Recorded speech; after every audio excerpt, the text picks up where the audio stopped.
had a whole bunch of emails come in, people asking about raised beds and adding the soil to it and how much soil do they need to add. Well, it kind of depends on the size of your raised bed, and something like this one is pretty large and you're looking at like 3 yards of soil adding to this. So I have done this before, and that is a lot of wheelbarrows full of soil putting into this raised bed. So one of the options that you can have is to kind of fill up the bottom. One of the things that have been coming out, and that's called Hügelkultur. So there's not a ton of research about Hügelkultur, but Hügelkultur kind of started showing up in research articles and stuff back in the 60s.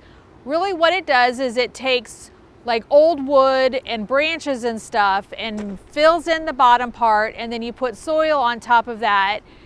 Those branches and stuff become kind of a filler and kind of a system to kind of help keep that soil moist, and then you plant on top of that kind of mound or that Hügelkultur mound that you have.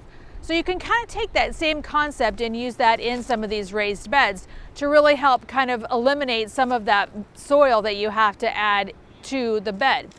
One of the things you have to think about is how tall is your raised bed. The most you can add to the bottom for branches, logs, those kinds of things is about 1/3 of the total height.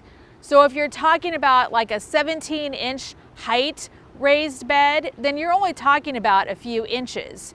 If you're talking about one like this one that I'm standing next to, which is 32 inches tall, then you're talking, maybe about 10 inches that you can fill to the bottom. So that's really going to lessen the amount of soil that you're going to be hauling from your soil pile into your raised bed in those wheelbarrows.